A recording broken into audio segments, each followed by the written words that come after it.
Howdy folks, and welcome back to making a Sidlemon region, which is basically my weird version of making a Fakemon region, which is basically a version of fans making a Pokemon region. That intro is never going to get easier. You know Pokemon? This is my version of Pokemon. Okay? Okay. And in this episode, we're remaking the water starter, Confuzzle. Last episode I remade my grass starter. I'm going through all my old pixel art and just getting them all up to scratch with my current art style, which is now more of a watercolour weird kind of style thing. Yeah, okay. Now, the original water starter video, which was almost 2 years ago today, which is a little bit declining, actually got 1,121 views at the time of recording, making it like my 5th most popular video on this channel so far, which is incredible. So, since this, channel needs a little bit of, boosting the ratings, we're going to go back to that old style and remake this episode like how I would have done 2 years ago. Which basically means you're all out here. Oh, what? Hey, I don't make them. How's that fair? Wait, no, I do make them all. It's only for this episode. Fine by me. Go So on. much for being in the 2023 episode. Well, without further ado, let's get on to redesigning the water starter of this Sidle region, Confuzzle. A little history in, Confuzzle as a design.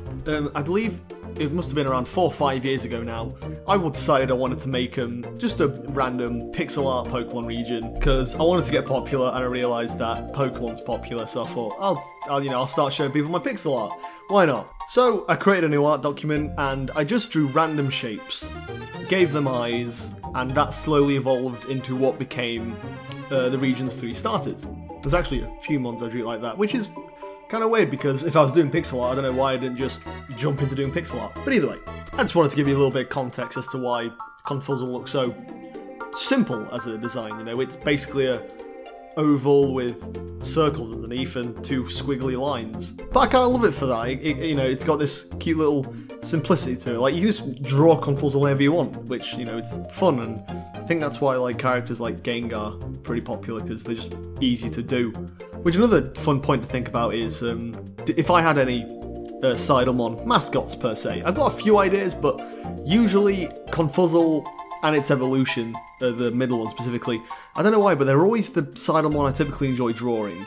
They're definitely the most I've drawn out of all of them, if that makes sense. I'll probably show a few of them. It's ironic that I've drawn Confuzzle the most, and frankly, drawing Confuzzle was incredibly difficult for one huge issue: the tentacles. I kind of backed myself into this odd corner with a new art design I'm doing. Instead of pixel art, they're weird watercolours. They have bold black outlines, and the way I did the artwork for the sprite, the tentacles doesn't have any outlines, and there's a lot of close corners with it, and doing the tentacles was just incredibly difficult. I got incredibly disheartened drawing them. It doesn't look perfect even now, but just know that I at least tried my best. And even the eyes, they're a bit... I set the standards so high with Cuptis that going to Confuzzle, which you can argue I essentially designed them to be hard to draw in any other art style, I guess. So thanks past me. But yeah, I want to say I'll redraw them better in the future, but this is the future, and I'm happy with how they ended up. But yeah, let's just say this probably isn't the last time we're going to see the Confuzzle line. I'll just save myself from repeating. I pretty much feel the exact same way drawing the evolutions. I'm proud of them, but I know there's a lot of things I could have done better. But oh well, we all grow and evolve and get better over time and stuff like that. I'm no different. I'm a little bit different, but I'm no different in this regard. But anyway, now we're going to talk about Confuzzle as a species, a creature, a character, an underwater monster. Confuzzles are relatively sad monsters. They're weird, lonely jellyfish, basically, that use their tentacles to hypnotise and confuse other underwater creatures. To Confuzzle, this is a fun hobby. It's like a joke, a prank. It views this as something funny. To everyone else, it's just annoying. You don't want to be hypnotised all the time, do you? So most underwater creatures tend to avoid Confuzzle, which leaves Confuzzles to typically be lonely creatures. They typically float around the ocean on their own. And what makes this worse for them is every time they do find a companion, such as, a trainer or another animal, they get attached way too quickly. They tangle their tentacles around them and refuse to let go most of the time. They basically almost become borderline obsessed with their trainer because it's the first time, they get shown any affection and they get so immediately attached to that. It's a very unhealthy lifestyle. In fact, there's some theory stating that the reason Confuzzles became starters in the first place is just to create a nationwide awareness of Confuzzles being more accepted so they don't need to get attached so quickly. Whether that's working or not is still to be debated, but still. Most of the time, Confuzzles get very lonely, which leads to them getting very attached, which leads to them getting very lonely again afterwards. It's an unhealthy cycle. It's a little bit upsetting, but it gets better in the evolutions, don't worry. The inspirations for Confuzzle are relatively clear, right? Obviously jellyfish, but there's a second inspiration, octopi, or octopus, things. The movement and body are mostly inspired by jellyfish, obviously in the design, and I assume it moves like a jellyfish, and there's a few other attributes. We'll tackle these as we get to them. And there's also a lot of intrigue and complexity to octopi, what also inspired a lot to do with Confuzzle. It's mostly apparent in the evolutions, but again, we'll tackle each inspiration when we get to them. It also explains the large chrome dome going on. It's like an octopus's head on a jellyfish's body. You'd get Confuzzle if you, confused it and made it blue and purple, which, fun fact, octopi actually have blue blood, which might imply that the blue on the Confuzzle might actually be the insides, as most jellyfish have relatively see-through skin. Maybe the Confuzzle has see-through skin and blue blood. It's not like 100% concrete, but just a fun thing to think about, that at least from a design perspective, the colours from the jellyfish skin, octopus blood. It's a mix between the two. There's going to be a lot of mixing jellyfish and octopus together as this episode goes on, mark my words. So either way, folks, this is the Redrawn Confuzzle, and it certainly is a Confuzzle, isn't it? Again, as I'm sure you saw in the recording, I did struggle on the tentacles. I'm happy with how they ended up, but, I think it's just an important lesson to realise that sometimes it's not that, sometimes a character doesn't suit a style. I think it's mostly the fact that I based this drawing specifically on the Confuzzle pixel art, which I shouldn't have done. I should have probably used another drawing of Confuzzle where I also use a thick outline, because it worked pretty well in those ones. So, again, everything's a learning experience, and this probably isn't the last time we see Confuzzle. Now, before we move on to the evolution, there's one more thing I just want to mention about not just Sidlemon, but in Pokemon in general, starters. They're all boys. Every starter in Pokemon has an 87.5% chance to be a male. So you mathematicians, that leaves a 12.5% chance to be a female. Which is a crazy imbalance when you think about it. They're meant to be starters. They're meant to be, marketable for literally everyone. So, why so many guys? I don't have a problem with it. It's just like a genuine curiosity. Why? Like, for the first few Pokemon games, you could argue there was this. Video games were more marketed towards, boys. So they wanted to make the starters more masculine and cool and edgy and all that. But, we live in the modern day now. Why are they still all guys? Even when you're looking at designs, what you could argue are very feminine. They're just still guys, which, again, I don't have a problem with. It's just I want to know why. But this isn't your regular Nintendo Pokemon designer. No. This is Lewiside, and we work things a little bit differently here. Actually, you don't work at all. Thought I was pretty clear about you not being in this episode. Oh, but it's boring sitting in the hallway. There's nothing to do. Here, just play on this. Oh, thanks, but it's out of charge. I'm recorded. Just find it. Okay. Ooh, Oh, touch a nerve today. Yeah. So, since the point of Confuzzle is meant to, confuse you and be a little weirdo, lonely little dude, I thought it'd be fun to mix it up and make this the only starter so far, what is specifically rather 87.5% female, or maybe even 100% female, or at least a very, more commonly female than not. Because why not? So, this is Eccenteress, which is a mix between eccentric and sorceress. So, Eccenteress, growing up as a lonely Confuzzle, she doesn't learn much about boundaries or, acceptable norms and things like that. She grows up to be a little bit off the rails, let's say. With no one teaching her or telling her how to act, she decided for herself. And, you know, being on her own creates a lot of free time for her. And mixing that with her surprisingly high intelligence, she starts creating stories. She can use her psychic powers to whiz around and create magical shapes and show off these characters to other creatures or, you know, want to listen. Share her stories, what she's made up. They even enjoy meeting other Eccenteress to share their stories. They enjoy trying to dress up as their characters and make up these fake languages and things like that. Sometimes they can come off a little bit, I don't know, mean, maybe, or at least blunt. Since they grew up alone a lot, they didn't really understand, you know, proper communication methods. They don't understand, they struggle with empathy sometimes, you know, things like that. Which is upsetting because, you know, they create all these stories which, you know, they love talking about it, they love, you know, gaining an audience and sharing all these crazy stories and magic tricks, and they create this facade of being this crazy, awesome underwater witch, you know, but deep down they actually have, you know, problematic image issues with themselves. They, you know, don't enjoy looking at themselves or their hair or tentacles. They, in their minds, they create these problems for themselves due to their poor mental health from, you know, not developing it well as a young Confuzzle. You know, sidle scientists theorise the reason they enjoy creating all these crazy stories is because it helps distract them from the reality of their own problems.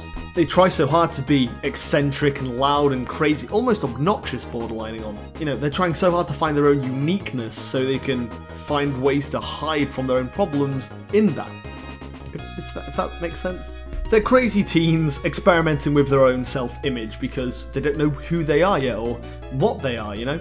I'll explain that they've got this fun little green streak through their hair and they almost look like they're wearing clothes on things like their left arm and right leg.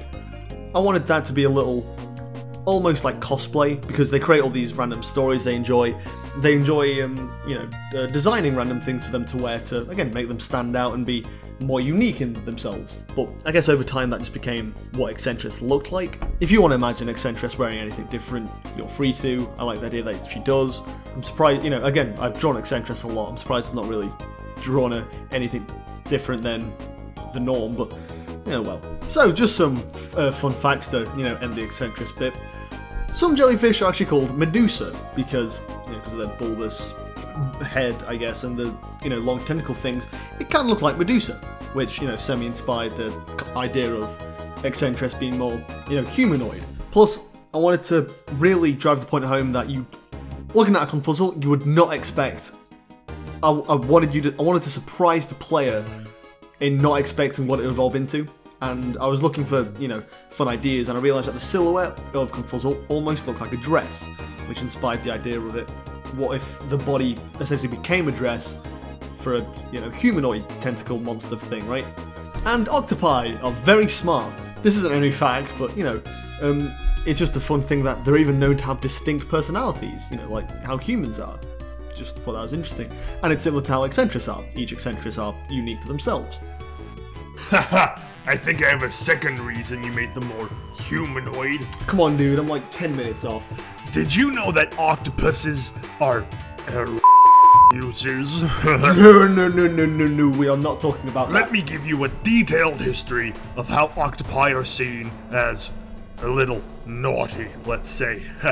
No one wants to know that. Japan's notorious tentacle traces back to 1814, titled Taka to Ama, or Octopus and the Shell Diver. Whoa! Get out! Okay, he's trying to make it a little bit more fun. So anyway, Confuzzle start their life relatively lonely and feeling obscure, and they grow into a teenager who again is very confused about who they are, very insecure about themselves, and they overcompensate. They try too hard to be unique because, well, they don't know who they are, so they want to be the most eccentric person they possibly can, right? And now they evolve and fully grow up into Sirwetch, a mix between Siren, Wretched, and Witch. First thing I want to talk about is her hair. She's got a lot of it. You probably saw it developing in Eccenteress, but they're also kind of now like underwater witches, you know, using their psychic powers and things like that. Hair can be used to symbolise, you know, the soul, or at least it used to be, from my research. I believe there's an old ritual of, like, if you want someone to love you, take a lock of their hair and ask, you know, spirits to make them love you, basically, and leave them in certain magical places, like a cave or a lake or something. So like the idea that there's like talk of if a Sirwetch loves you enough, trainers will sometimes wake up with a chunk of their hair missing or something. Hair is important to witches, and I think other just like fairy tale-esque things in general.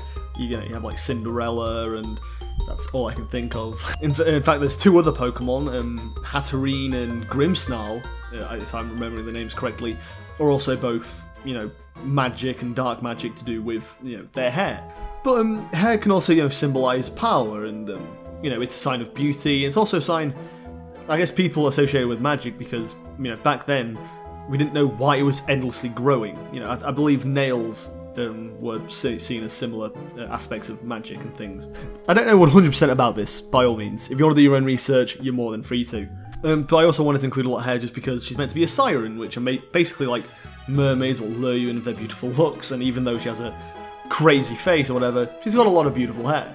But like sirens typically like sing to lure people in. Instead of singing, she likes to like maniacally laugh, what like weirdly entrances people into laughing with her. This is kind of kind of weird, kind of creepy, kind of fun. I also like the imagery of You'll also notice that Sirwetch doesn't technically have a neck, and her head basically just bobbles above her body separately. She can also detach her head from her body, basically, and let her hair flow around her, so she's got like almost make her head and her hair look like a mini octopus with like 6 legs. I guess that's a squid. Or is it not? It's not an octopus because octopus have 8 legs. Just an octo. But it's still the image of like her head floating around with her weird like hair tentacles. I think that was a fun image. What again also just adds to the weirdness. She was originally going to have 3 tongues. I believe she does have 3 tongues, but it's just not shown in the drawing. But it almost adds this like Cthulhian silhouette, where there's this floating random head with these 3 tentacles spewing out. It's just weird and creepy, but oddly cute. Or is that just me? I don't know. But either way, we've talked about the design. Let's talk about the story. After years of, trying too hard to be weird for the sake of it, and, trying to find her own identity, after growing up and maturing, she understands finally that without even trying to be weird, she just is. And that's fine, that's what makes her her, and she embraces that. She realises as an adult that all this time she was trying to impress everyone else, but really she was just trying to impress herself, and as an adult she realises she doesn't need to. She's happy being her weird, crazy, eccentric self, If you watch my previous Cactus episode, you realise that the starters kind of have this theme of being their own badge of honour and representing the troubles that they've grown through, and realise that they've, it's made them stronger and made them who they are. And it's the same here. In fact, Sirwetch enjoys searching for other lonely Confuzzles and just giving them that hope that, live through this trouble, it gets better, just as a sign of don't give up, keep moving on. You will get better and you will find happiness in yourself, She's beautiful, I love her. I also like the idea that she rips out her own hair, just as a little imagery nod of some, crazy people do that, and she's meant to be crazy. In a good way, obviously. So she likes to rip her own hair out, so there's like crazy shards of her hair flying and floating around her, and she shoots them off like bullets using her psychic powers. I thought that was a fun like imagery kind of thing. I won't mention it much more again, but due to the different art style, I knew I had to stick with the black outline, else it'd look weird, which kind of makes all the flying hair, it has to be black, when in the sprite it would have been, like green, blue and pink. I don't think it makes it look bad per se, it's just different, which, you'll have to let me know what you think about that if you so desire to.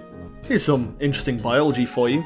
Octopi do external fertilization, which basically means, they make eggs outside of the body. It's kind of, do your own research on that. Obviously, if you want to learn about animal reproduction, this channel ain't for that specifically. And not so fun fact, but after making the eggs, let's say, the male octopus wanders off and dies, I guess. And the mother stays alive and, watches over the eggs, even to the point of not eating. And when the eggs hatch, basically the body of the mother just shuts off and dies as well. So octoparents aren't really a thing. Which probably means, by the way, that Octodad's kids probably not actually his own, else, well, he would have died after, making them. So, anyone who's really into Octodad lore should probably, make a theory on that or something. But still, this gives a little bit of context as to maybe why that's how Confuzzle float on, on the ocean alone, because their parents simply aren't around anymore. This goes a little bit deeper, however, if you look into the other inspiration for Confuzzle, jellyfish. Now, most jellyfish can essentially clone themselves. Like, literally clone themselves. It's pretty neat. So, here's some biology about the Confuzzle line. If you look into the evolutionary history of them, it appears that Confuzzle have been around for millions of years, as octopi and jellyfish have also been around for a very long time. However, over time, predators started evolving and started eating away at the Confuzzle population, and considering that, the parents tended to die after creating, babies, meaning they could only mate once, Confuzzle started to get rarer and rarer. The population was losing the battle. So eventually they evolved the niche to reproduce asexually, which basically means the females could lay eggs without a male. The female could essentially create eggs what are clones of herself. It should be noted that this isn't actually how jellyfish clone themselves, it's just another way that other animals can clone themselves, so, I kind of took them, but, whatever. So, they started learning to reproduce asexually to help their species, and even later evolved a unique way of cloning their own intelligence. A Confuzzle through its lifetime will learn a lot of experiences as it grows up into a Sirwetch, and when cloning itself, all the things it learned in its lifetime will now become instinct for the next generation. It can essentially not pass on its exact memories, but pass on the concept of, predator equals danger and certain ways to avoid them.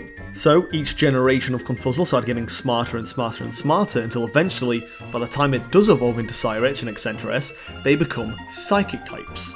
And this also explains the rarity of males in the species, as only females can, clone themselves into making more females. There are still some male Confuzzle, however they're extremely rare, and the only way to get more males is to reproduce by making eggs the old-fashioned way. However, it's incredibly rare that two Sirwetches will do that. It is possible though. But yeah, just a little bit of, evolutionary history. Not too realistic, but look at them.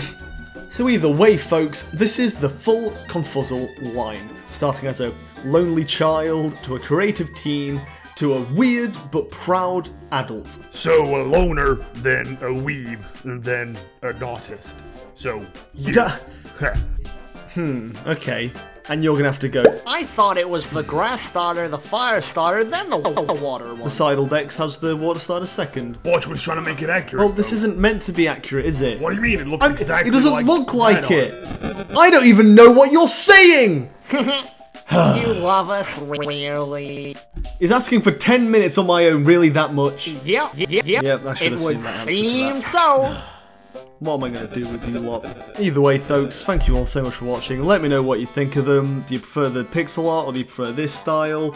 Let me know. And next episode, we're going to remake the Fire Starter. Yep, look forward to that one. Alright, folks, enjoy the rest of your day, or if you're off to bed, have the sweetest of dreams, and I will see you all in a bit. Toodaloo. Bye! Hey, can we get some food? Alright, let's get some food.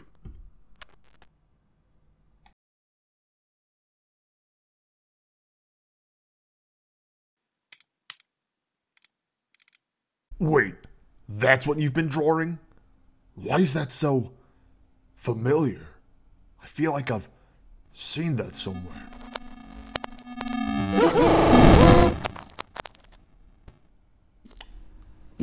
What the hell is that thing doing here?